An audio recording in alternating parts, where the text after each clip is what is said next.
Bom dia, irmãos. Meu alvo é falar tanto aqui com vocês, não hoje, vir tantas vezes que vocês não vibrem mais quando eu subir. Porque toda vez que eu venho parece que é um evento, né? Vocês ficam todos animados. Se você faz parte da Igreja Convergência, você sabe que nós acreditamos no sacerdócio de todos os santos. E esse sacerdócio, ele tem a ver com trazer para nossa geração, para os nossos dias, a realidade do Evangelho. Ou seja, em outras palavras, você é um missionário. Por mais que você seja alguém que trabalhe de segunda a sábado, de segunda a domingo e folgue em um outro dia que não seja domingo, que você tenha uma carga horária tão exaustiva que não te sobre muito tempo para outras coisas, mas nós acreditamos que cada um de nós estamos comissionados por Deus, nós fomos alcançados pelo Evangelho, para que nós possamos conduzir outras pessoas a esta mesma realidade. Nós temos o encargo, nós temos a missão de pregar o Evangelho a tempo e a fora de tempo. Então, é importante que você saiba que o nosso alvo, o nosso propósito é tocar a cidade de Campinas.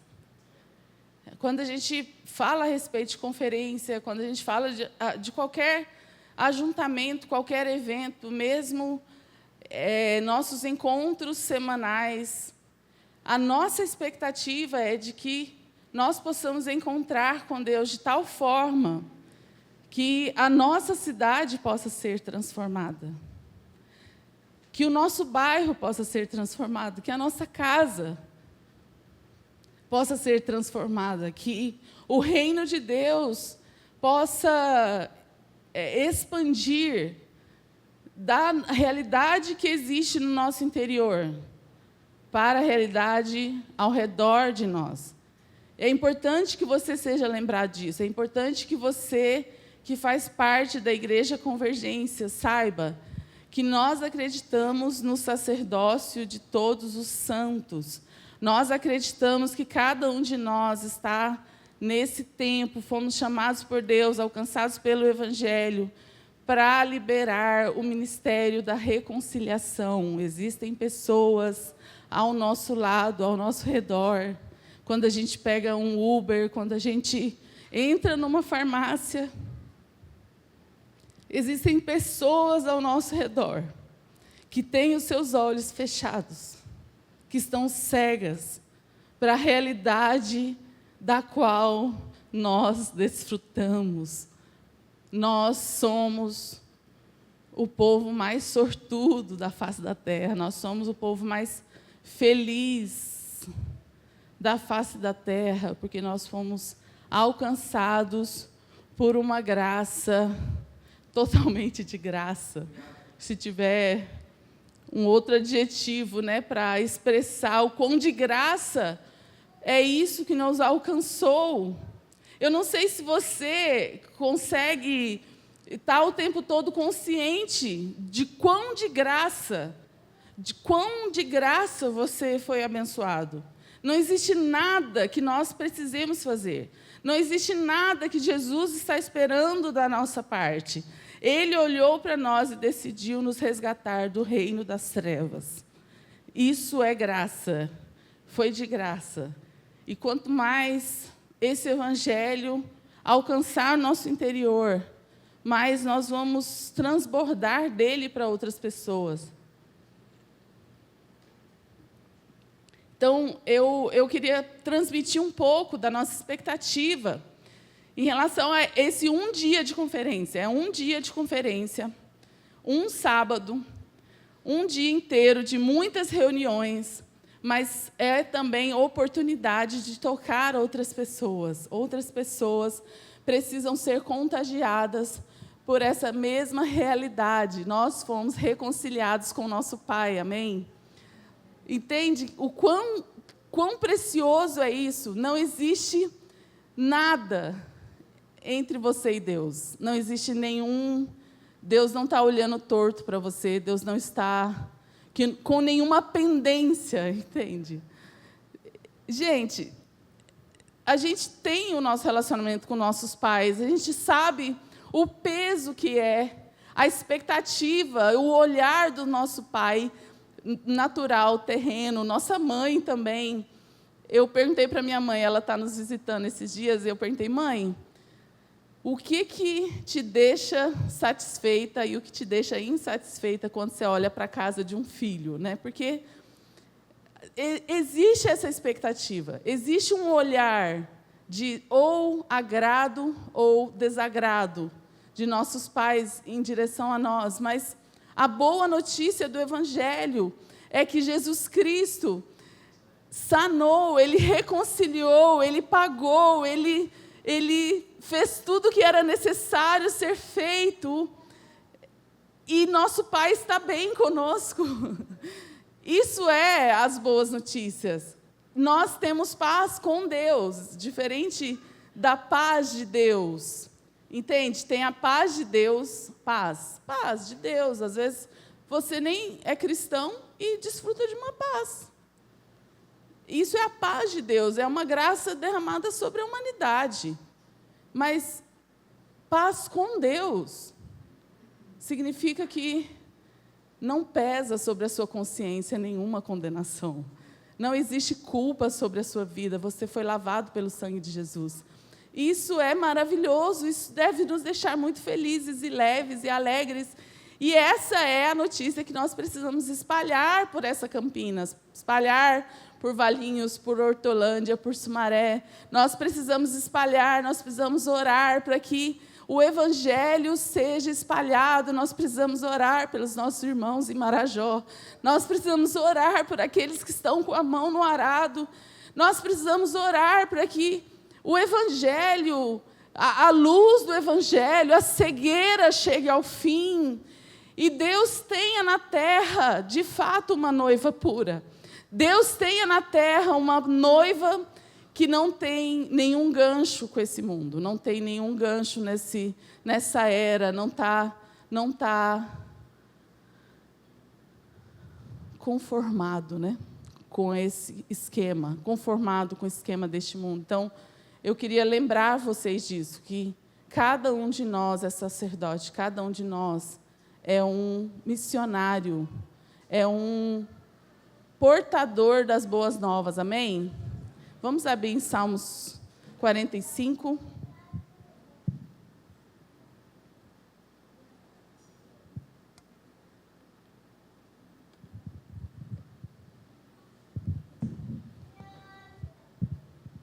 Essa é uma mensagem que eu tive que preparar para falar em Rio Claro, e eles pediram especificamente para falar sobre o Salmo 45.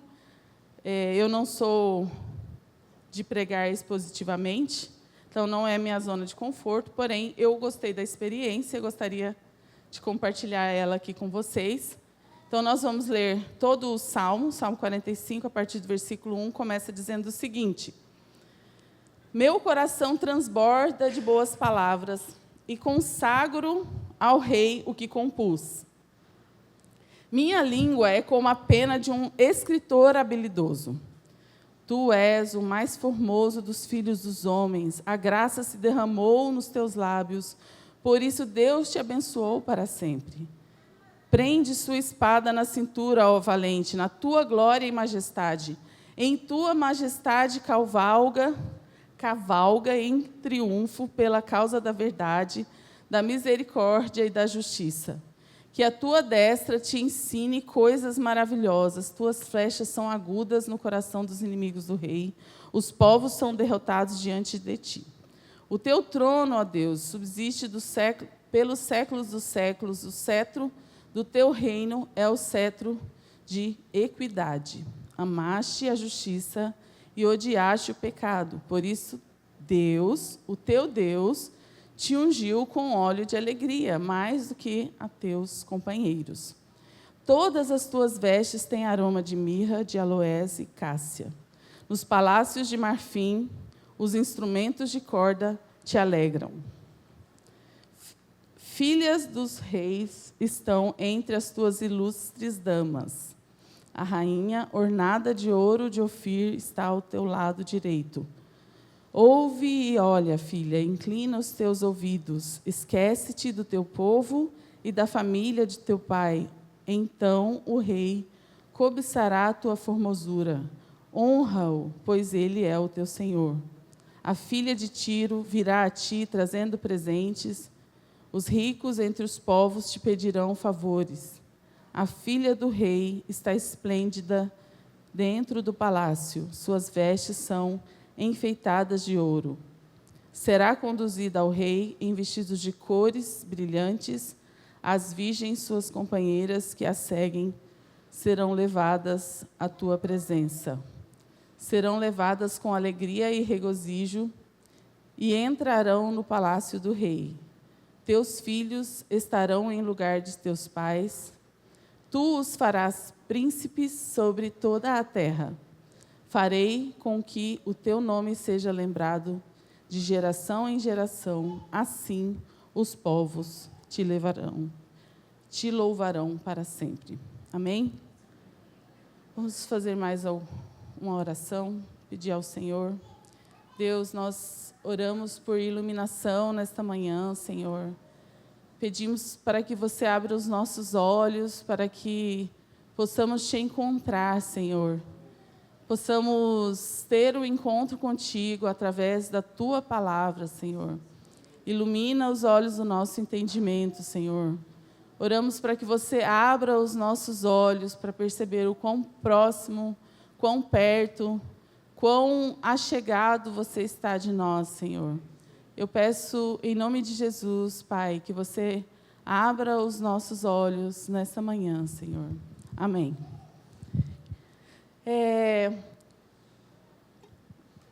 Esse é um salmo um pouquinho diferente por causa desse início dele, porque você não vai encontrar muitos salmistas e nem muitos escritores da Bíblia te convidando para participar da empolgação que o levou a escrever. Então, a forma como ele começa a escrever o salmo é muito única.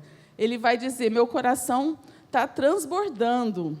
E não sei quantos aqui já se empenharam a escrever um texto, escrever no Instagram, escrever...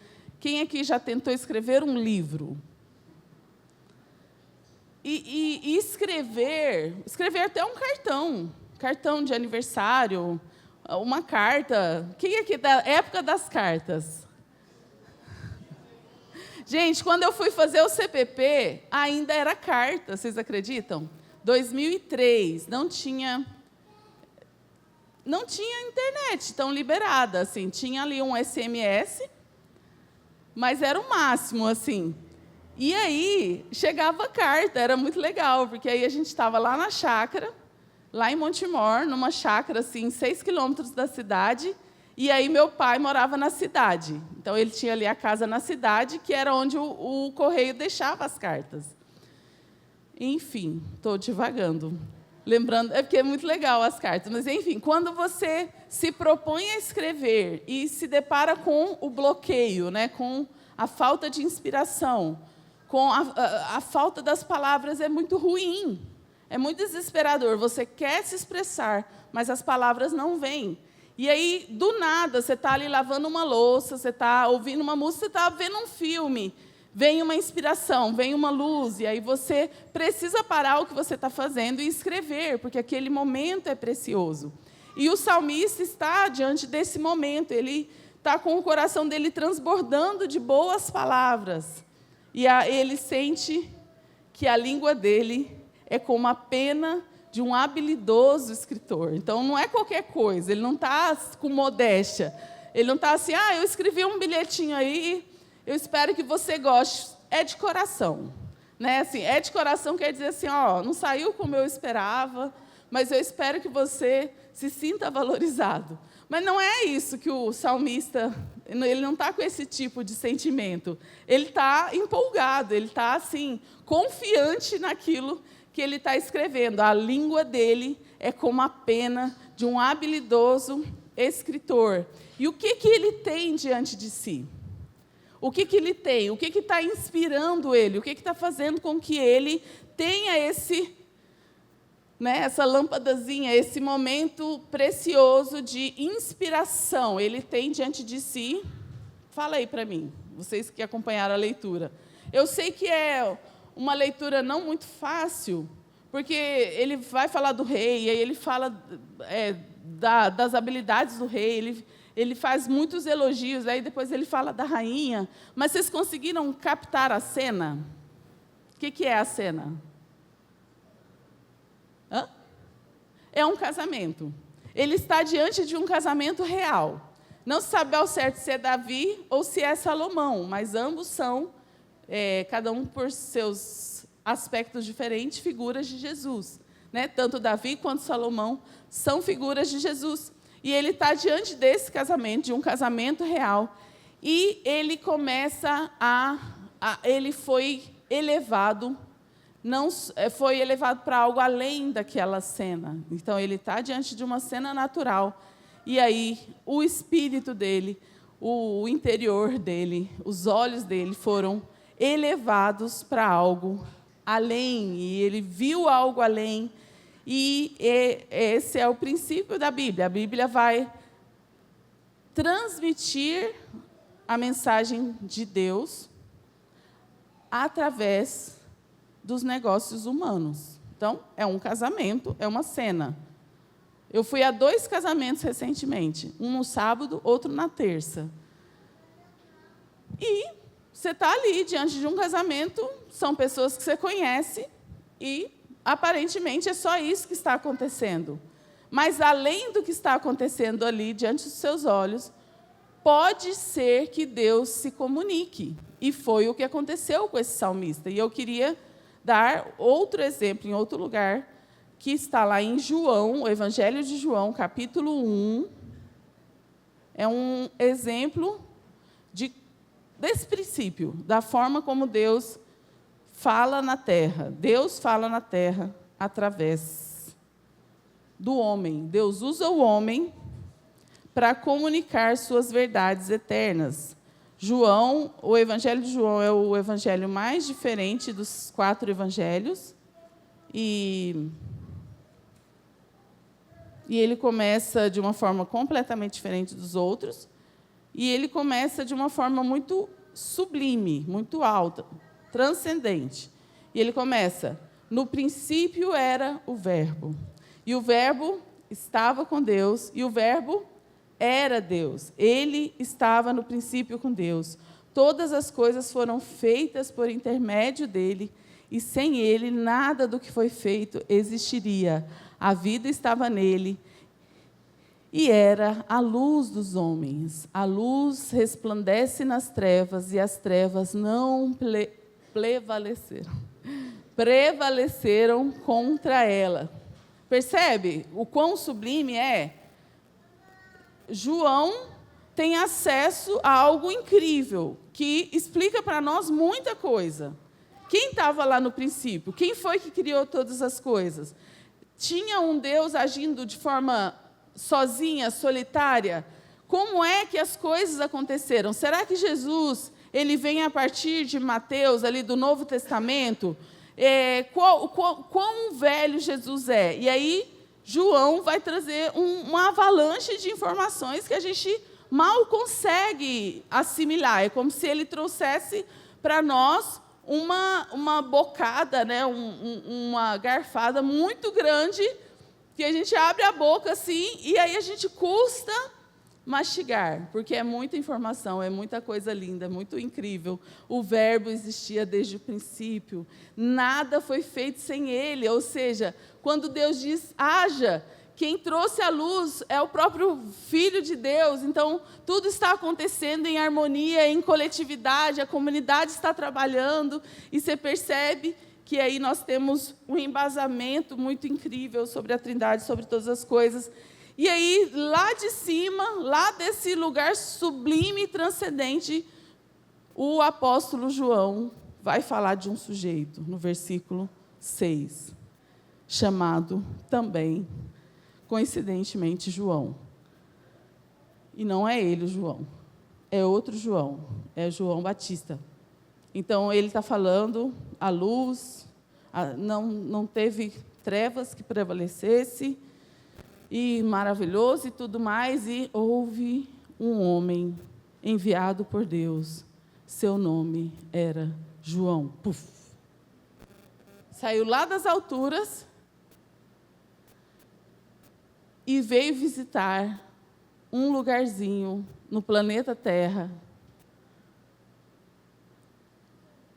no lado oriental, num paizinho pequeno, chamado Israel, que tinha recém voltado do cativeiro, recém se tornado nação novamente. Nem eram mais chamados israelitas, eram chamados por uma só das 12 tribos, judeus, nascido ali de uma família sacerdotal, separado por Deus, para viver de forma estranha.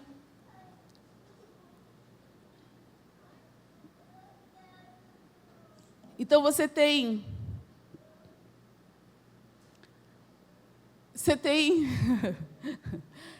um escândalo de particularidade, você tem a ligação entre o transcendente e a realidade humana. Deus se comunicando na terra através do homem. Então, ele começa falando de quem é esse verbo. E por que ele tem que falar do verbo? Porque no versículo 14 ele vai dizer, e o verbo, o que aconteceu com o verbo? Se fez carne. Ou seja, o escândalo de particularidade já iria acontecer na pessoa de Jesus. Mas antes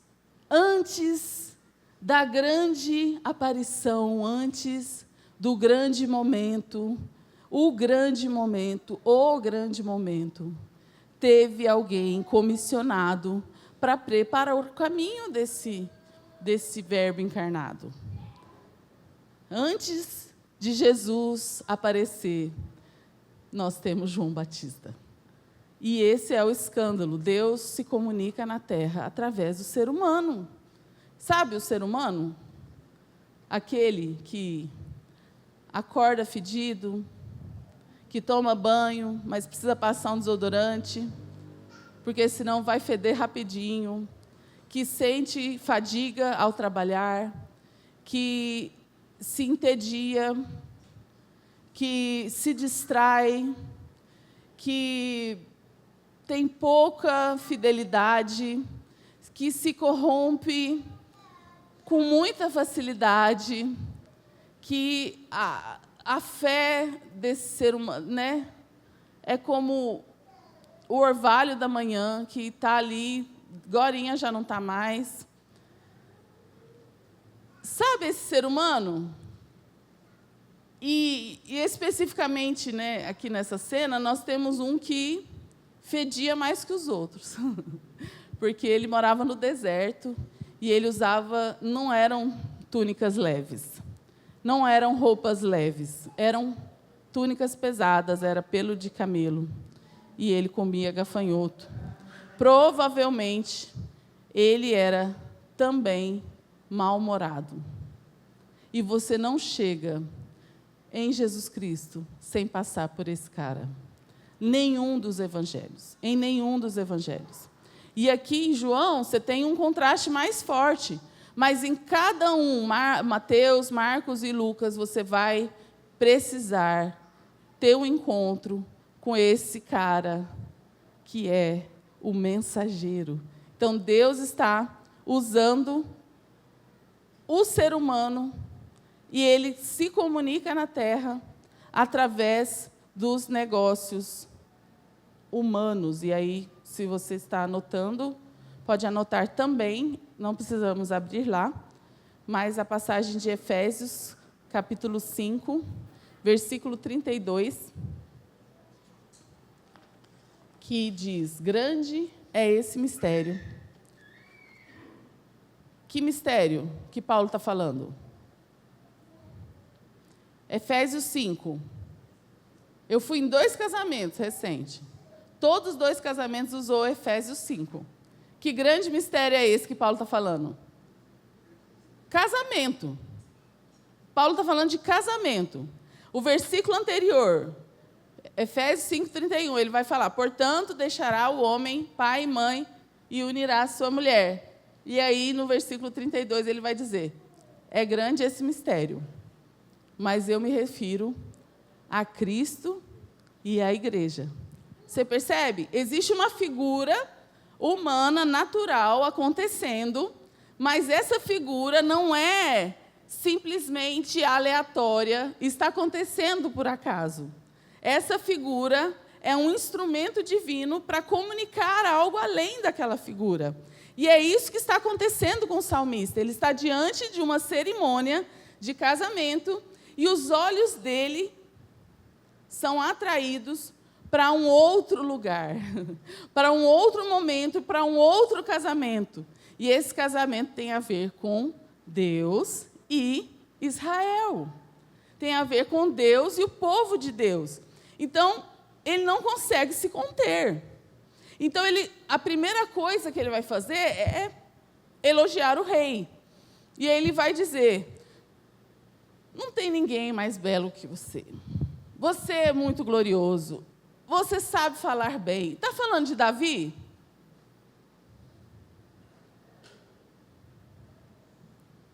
Gente, vocês estão muito sem coragem esta manhã.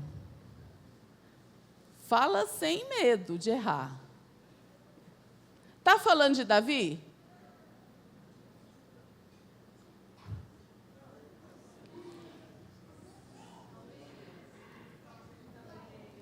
Rua, eu preciso de você, amigo. Você é corajoso. Claro, gente. Gente, eu acabei de falar, usei 2 passagens. 2 passagens para falar uma coisa, um princípio que está regendo toda a palavra de Deus. Deus vai comunicar a sua mensagem eterna, transcendente, poderosa, transformadora, através do ser humano. Através do ser humano e dos seus negócios. O que o salmista tem diante dos seus olhos? Um casamento natural. E aí ele começa a elogiar. Quem ele está elogiando? Ele não está ignorando a figura humana que está diante dele. Isso aqui são descrições do próprio Davi. E eu não sei se você já sabia disso. E talvez sim, né? Se você é aluno de alguma das escolas que a gente tem, você já teve acesso a essa informação. Davi tem a maior biografia da Bíblia. Escândalo de particularidade.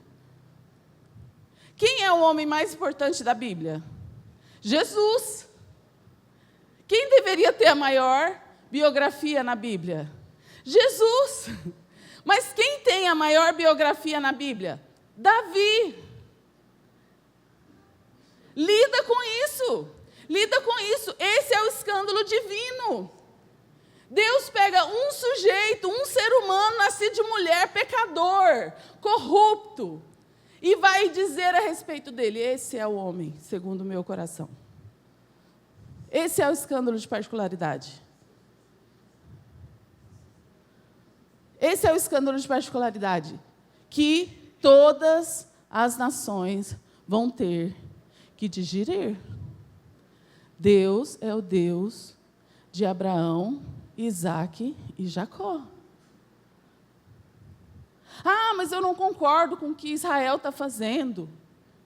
Ah, mas eu acho que muita coisa errada. Gente, é óbvio, muita coisa errada está sendo feita. Estamos falando de seres humanos. É tipo,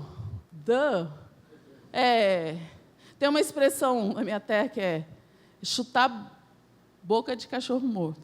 O Arlindo fala que eu sou muito específica, só basta falar chutar cachorro morto, mas a boca é legal também, né? Tipo, você está falando o óbvio. Ah, mas Davi foi pecador. Ele é ser humano. Ah, Israel faz coisas erradas. Hello, são seres humanos. Mas o escândalo da particularidade significa que Deus é fiel às suas alianças, independente da infidelidade e corrupção do ser humano. Esse é o escândalo da particularidade. Deus é pessoal, Deus é relacional. E Ele prometeu algo para Abraão, e Ele não vai deixar de cumprir. Ele não vai sair como mentiroso. Ele vai honrar a sua palavra.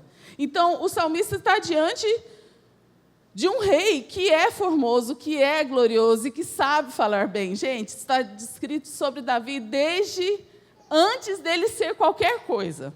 Saul estava no trono, ele falou, manda chamar alguém que sabe tocar bem. Ah, eu conheço um, filho de Jessé, que ele é guerreiro, ele sabe falar bem, ele toca bem, e o Senhor é com ele. Aí Saul falou, manda vir ele, esse é Davi. E o salmista começa falando sobre Davi, mas em algum momento ele perde a mão.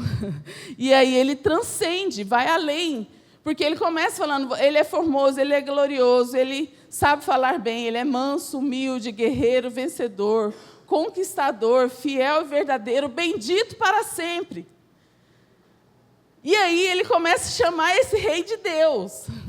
E aí é o momento que ele entra em delírio. É o momento que as barreiras humanas são... Como é que fala, gente? Rompidas. As barreiras humanas, principalmente a partir do versículos 6 e 7, elas são rompidas. Eu estou lá em João, peraí. O teu trono, ó Deus. E ele está falando para o rei, o teu trono, ó Deus, subsiste para sempre. E aí ele fala do Deus do Deus. Ele fala, o teu trono, ó Deus, por isso o teu Deus, te bendiz para sempre. Quem é Deus de Deus?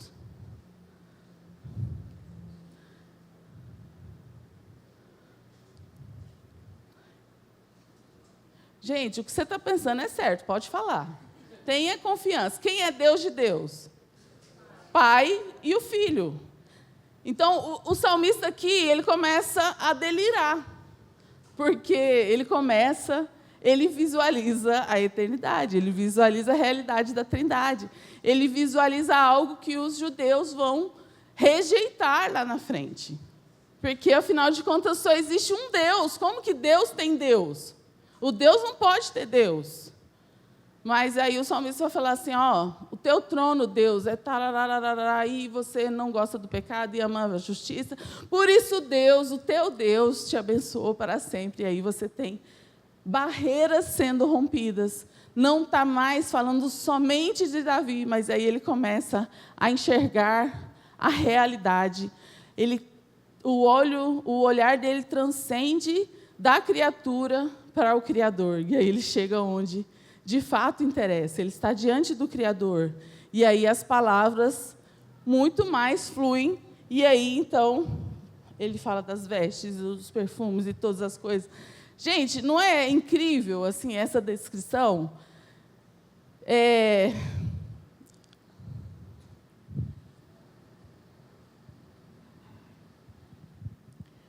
Eu sou lá de Rubiataba, Goiás, e a gente é meio bobo. O brasileiro em si já é meio bobo, mas o goiano, o caipira mesmo, assim, lá, pé rachado mesmo, assim, ele não pode ver ninguém famoso. Gente, eu já tirei foto em aeroporto com quem eu nem gosto, mas era famoso. Eu estava no aeroporto, ia fazer uma viagem, vi o Jorge Aragão, o que eu faço? Eu não me contenho, eu não posso ver ninguém famoso. Eu vou tietar. E aí, eu queria que vocês tivessem a sensação do que é estar no mesmo recinto que esse sujeito aqui. Que esse sujeito tão elogiado. com esse sujeito tão glorioso, com esse sujeito tão formoso. Ele não é só bonito. Ele fala aqui, tu és o mais formoso.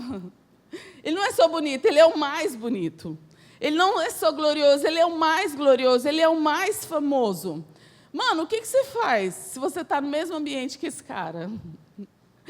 Você fica bobo. Alguma coisa você precisa fazer, mas o Salmo vai dizer não somente que tem alguém perto dele, desse cara tão incrível e maravilhoso, mas tem alguém ao lado dele. Quem é que está ao lado dele? A rainha. Você percebe o privilégio que é? Não está só no mesmo ambiente, não está só na mesma cidade. Se o Papa vem aqui em Campinas, eu vou ficar envaidecida. Vou dizer, caraca, eu estou na mesma cidade que o Papa está, cara. Vou mandar uns SMS, ó. Eu vou mandar uns WhatsApp para minha mãe. Falar, mãe, o Papa está aqui em Campinas, assim. Mas não só está na cidade, não só está no mesmo ambiente. Eu vou querer passar perto da rua onde ele está hospedado, mas não está só na mesma rua, não está só no mesmo prédio. Se fosse no prédio, então, meu Deus, o Papa está aqui, nesse salão, caraca. Eu gosto do Papa, não, mas ele é famoso, cara. Muito legal. Ó, e você já tem isso, né, que existem 2 ou 3 pessoas entre você e alguém muito famoso. Meu tio conhece alguém que conhece o Papa. Mano. Mas essa mulher, ela não está só no mesmo recinto que esse rei glorioso. Ela não está só perto dele. Ela está ao lado dele. Percebe? O privilégio que é, assim... Ela está ao lado e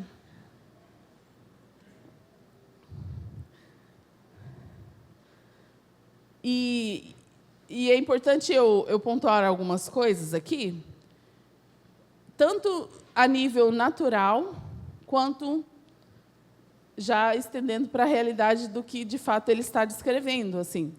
Porque, nesse salmo aqui, a gente percebe 2 coisas, e é importante você saber sobre isso. Que o casamento, ele tem 2 aspectos. O casamento, ele é o fim de algo e ele é o início de outro. E aqui, ao falar da rainha, é automático, assim, a próxima fala, assim, algo está chegando ao fim para essa mulher.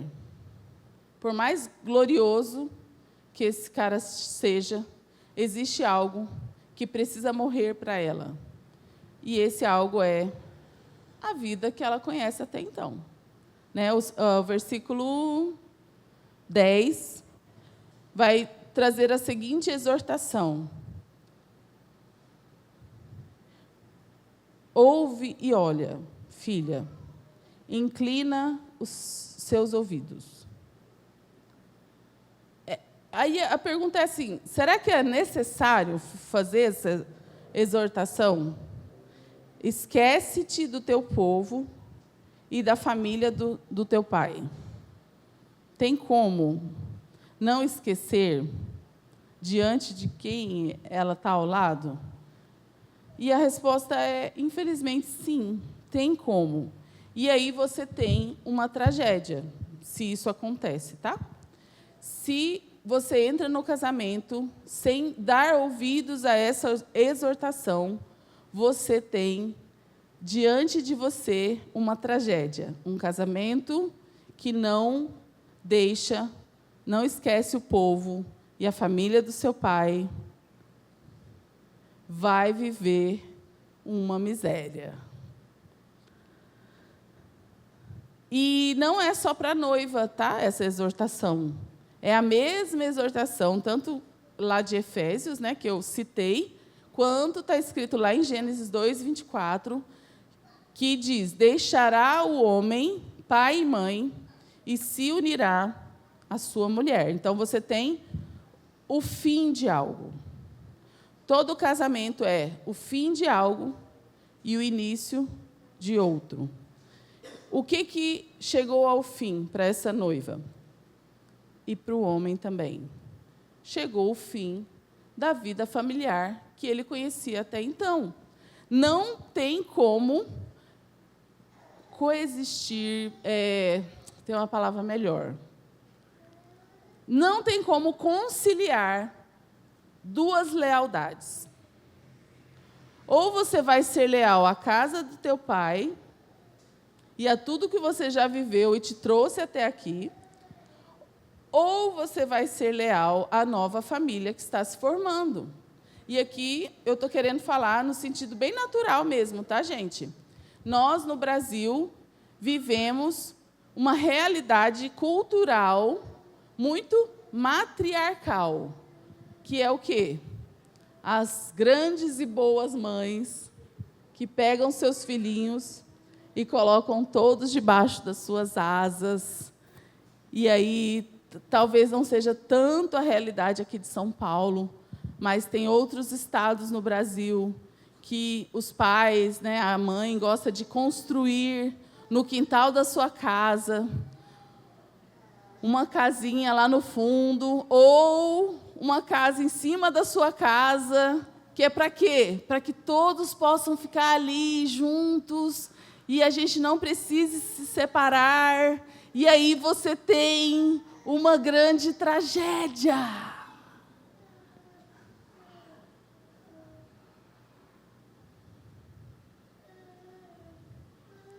Porque o casamento é necessariamente o fim. Casamento é o fim.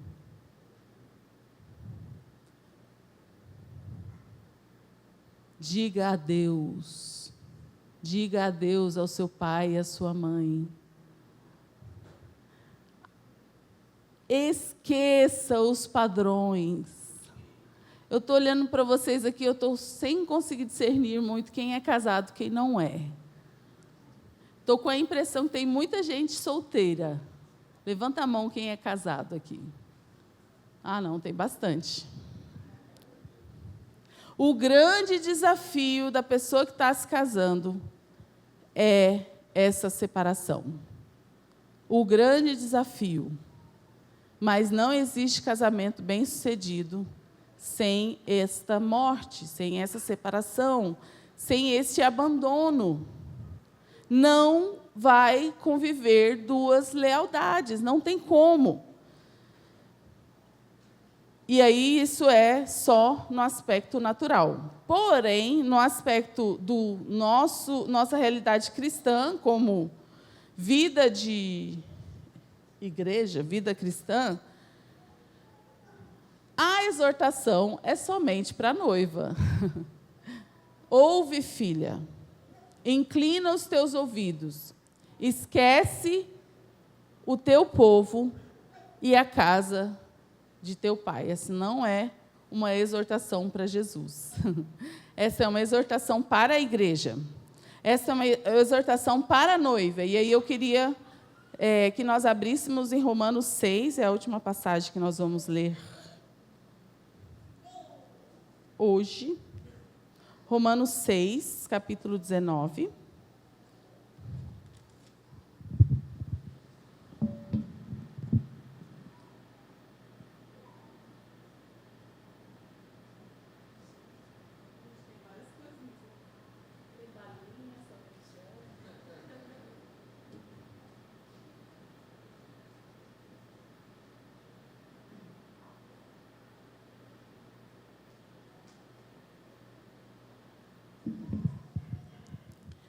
Falo como a ser humano, eu falei o versículo? Romanos 6, 19. Falo como ser humano por causa da fraqueza da vossa carne. Pois, assim como apresentastes os membros do vosso corpo como escravos da impureza e do mal cada vez maior, assim também apresentai agora os membros do vosso corpo como escravos da justiça para a santificação. Porque quando vocês eram escravos do pecado, estavam livres em relação à justiça. E que fruto colheste? Das coisas que agora vos envergonhais, pois o fim delas é a morte. Mas, agora, libertos do pecado e tendo sido feitos escravos de Deus, tendes o vosso fruto para a santificação e, por fim, a vida eterna, porque o salário do pecado é a morte, mas o dom gratuito de Deus é a vida eterna em Cristo Jesus, nosso Senhor. Então, você tem aqui um resumo dessa exortação que o salmista vai fazer para a noiva. Ouve, inclina os ouvidos. Ele fala ouve e olha, né?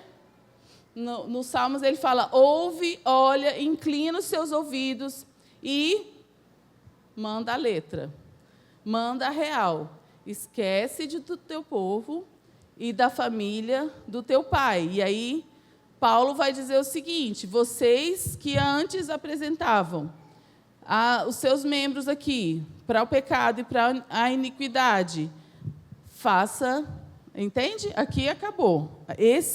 Essa vida que então você conhecia chegou ao fim. E aqui nós temos o início de uma nova realidade. E aí você tem o resumo, né? Você tem como se Paulo tivesse concentrado para nós aquilo que é a realidade da vida cristã, só que ele não fala somente nessa passagem, né? Toda a carta de Romanos ela é muito rica, né? Como igreja, nós estamos aí numa série interminável de Romanos, mas Romanos, gente, está entre assim, dos picos da Bíblia. Romanos, se você puder escolher um livro, escolha Romanos. Se você puder escolher um capítulo, escolha o 8. Mas isso é pessoal, tá? Só.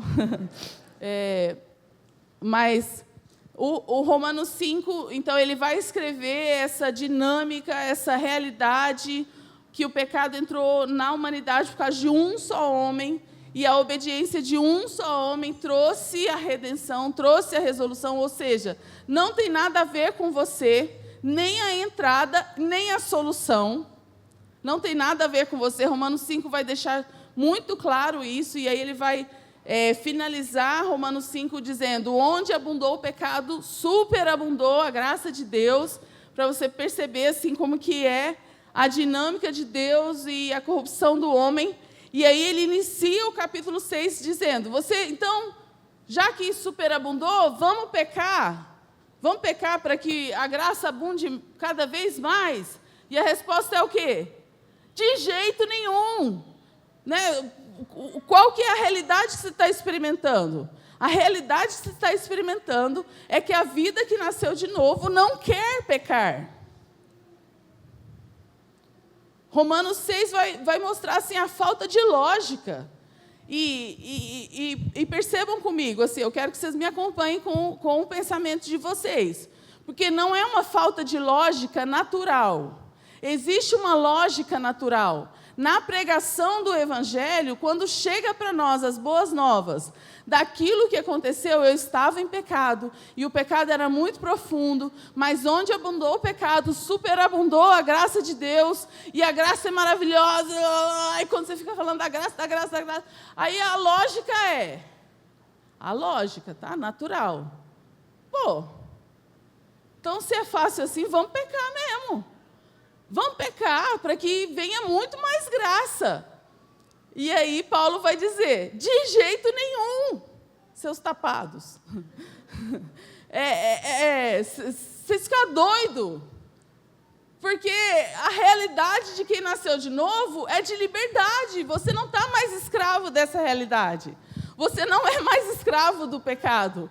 Por que você vai querer voltar para lá? Dessas obras que a gente se envergonha, o resultado é terrível. Por que alguém iria querer voltar para lá? Então, existe uma lógica natural, porém, existe a realidade da nova vida. E a nova vida ela não quer pecar. Você quer pecar? E aí eu vou respeitar o seu silêncio, tá? Aqui eu não vou te constranger. Mas é uma coisa que você precisa se perguntar. Você está fazendo algum favor para Deus? Você está vindo nas reuniões? Você pratica alguma disciplina espiritual? E você acha que você está fazendo algum favor para Deus? Você está resistindo ao pecado? E eu vou perguntar, e vocês não precisam responder, tá? Tem alguém aqui que está resistindo ao pecado? Nossa, pecado é muito bom, né? Ah, mas Deus não gosta. Ah, é isso então, né? Eu decidi seguir Deus, então... Nossa, é muito legal aqui, assim, é muito divertido essa parte aqui, mas é proibido. Então, deixa eu trincar meus dentes aqui, fazer muita força, e eu vou conseguir resistir ao pecado. Eu quero muito, mas eu não vou. Gente, é a realidade de alguém aqui? Você está querendo pecar? E aí,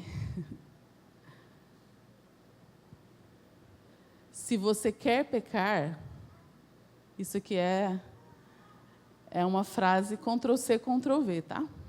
Não é minha. Essa é a frase do tio Haroldo. Quer pecar? Peca. Você quer pecar? Se você quer pecar, você já é um iludido. E se você quer pecar e está fazendo força para não pecar, você é um legalista. Você é um religioso. Você é um iludido religioso. E é por isso que você não prega o Evangelho.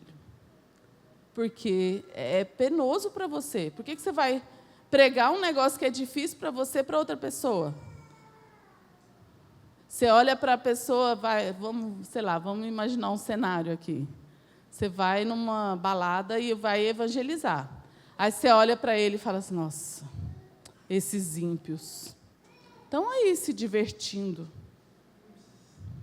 Mas eu vou acabar com a festa deles, eles vão ver.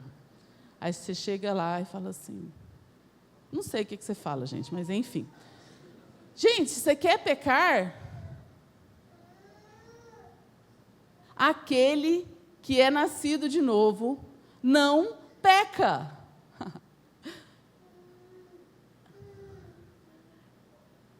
É uma tradução exagerada? Precisa de contexto? Com certeza precisa de contexto. Mas 1 João está escrito exatamente isso que eu acabei de falar.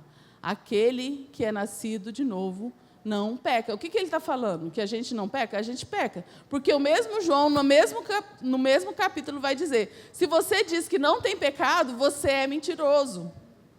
Então, o que está acontecendo aqui?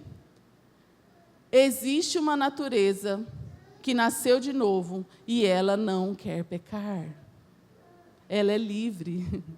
Ela não é escrava. Percebe? Ela já saiu da ilusão. Ela já saiu do engano. Mas você vive nela o tempo todo? Não. Então, aquele que diz que não tem pecado é mentiroso. É assim que a passagem fala? É mentiroso, faz Deus mentiroso. Um negócio assim, né?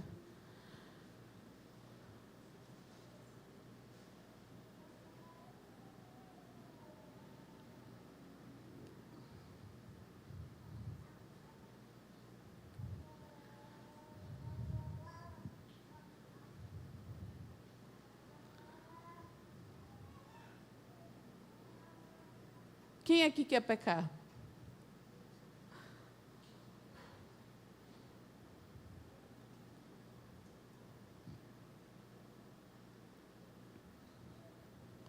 Vamos pecar? Vamos permanecer no pecado? Para que a graça se destaque? De modo nenhum. O que aconteceu conosco em relação ao pecado? Nós já morremos para o pecado. Como que a gente ainda vai viver nele? Essa é a realidade da nova natureza. Existe uma lógica de você entrar num evangelho de graça barata. Existe uma lógica de você entrar na libertinagem. Existem igrejas em cima de mentiras a respeito do evangelho. Existem igrejas vivendo libertinagem, vivendo uma bagunça e envergonhando o nome de Deus. Por quê? Porque existe lógica, mas não faz sentido com a nova natureza.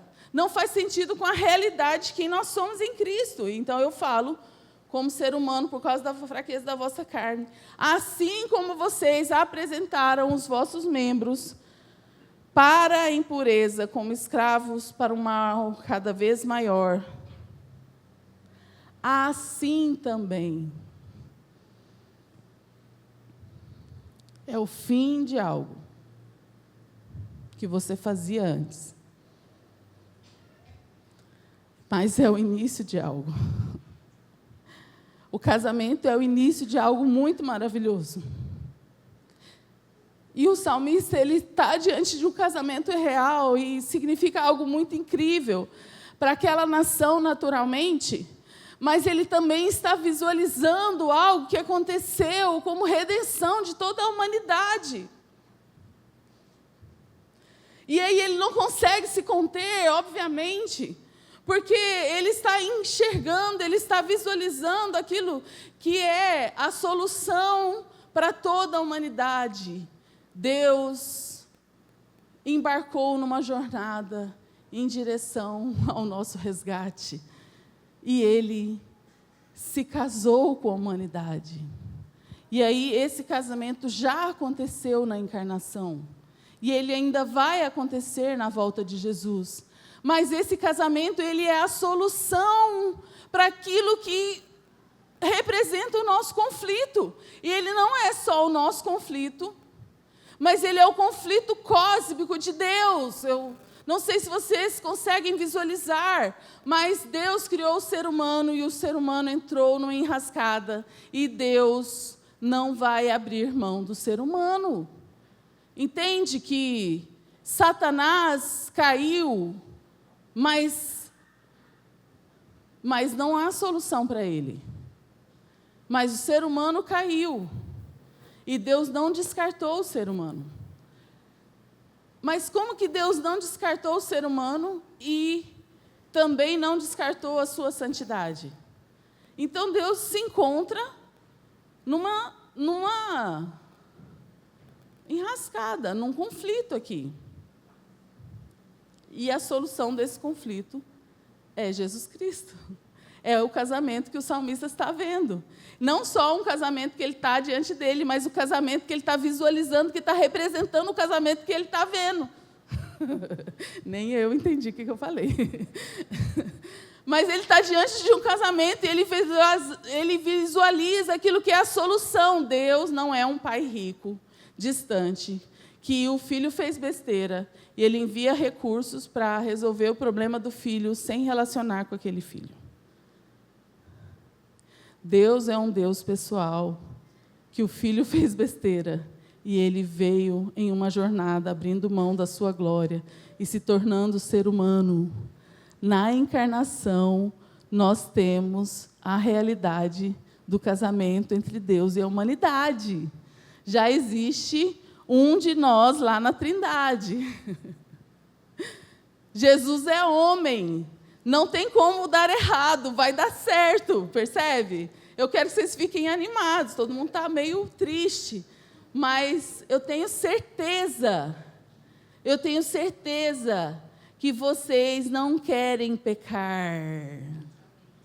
Por mais que existam mentiras, por mais que exista uma narrativa demoníaca, infernal, que te confunde todos os dias, mas a realidade que está no seu interior é que você agora é escravo de Cristo, você é escravo da justiça, e da mesma forma como você apresentava os seus membros para a injustiça, da mesma forma agora você apresente os seus membros para aquilo que você está pego. Você não se pertence mais. Tem um outro que é dono da sua vida, dono dos seus membros. Condiza, faça com que sua vida seja coerente com essa realidade que está no seu interior. Ouve, inclina os seus ouvidos, olha, esquece do teu povo. Esquece das obras da injustiça. Esquece da cantiga de Satanás. Esquece do pensamento deste século. Esquece do esquema deste mundo. E apresenta os seus membros como culto racional diante daquele que pode transformar e renovar a sua mente. Essa é a nossa realidade. Essa é a realidade do nosso interior. E por mais que a nossa mente fique confusa, essa é a verdade da qual nós precisamos ser lembrados. Amém?